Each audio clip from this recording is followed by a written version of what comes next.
Sabi kita eh. Ito. Ang galing. Ay, ang galing. Ayun na nga guys, andito tayo ngayon, dumayo tayo sa Binyan, Laguna, kung saan mga kabataan na nagkalat ng mga sauce, mga chili sauce, mga toyo, kasi sa ginawa nila na hindi maganda. Nandito tayo ngayon para tikman yung kanilang pagkain dito, kung may kapintasan, ba't nila nagawa yun. At kakausapin nga natin mamaya pagkatapos natin kumain, yung may-ari ng mamihan na to, kung ano ba talaga yung nangyari. Let's go!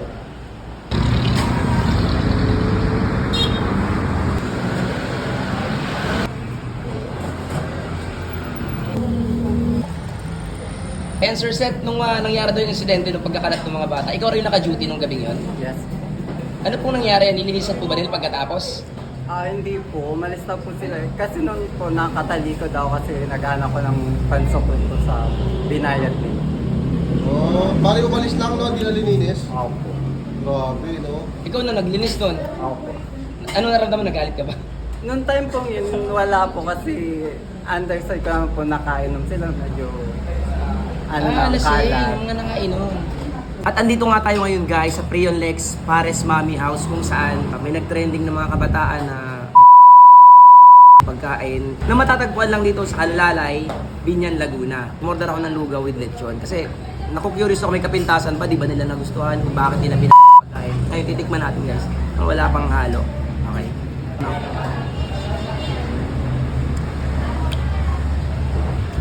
Guys, ang sarap ng lugaw nila dito, walang halong biro.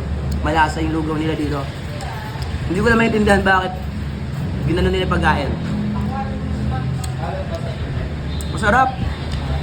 Lagyan natin ng daon ng onion.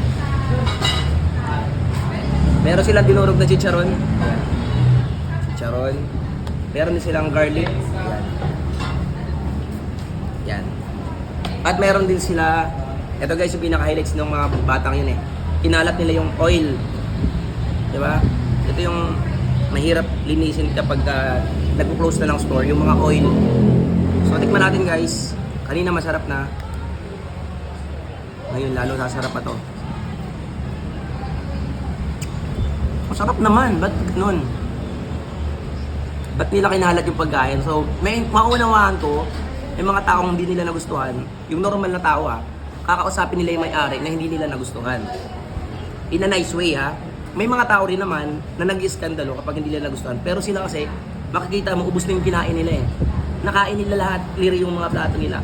Nagtapon ng tubig, nagtapon ng mga chili oil. So, ano na, yung sabi ni Rizal, di ba? Kabataan yung pag-asa ng bayan. Saka, hindi maganda, hindi talaga maganda kasi unang-una walang kapintasan yung pagkain, no? Masarap.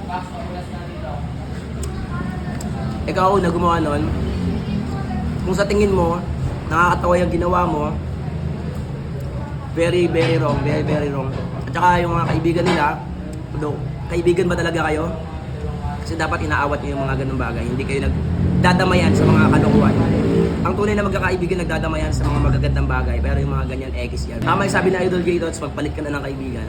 Ako nga po pala si Lina, ang may-ari ng Prion Lex Parisanyo, nag-trending na may nagkakalat. Pero para sa amin, okay na yun. Mababait naman yung mga bata yun, regular customer namin yan dito.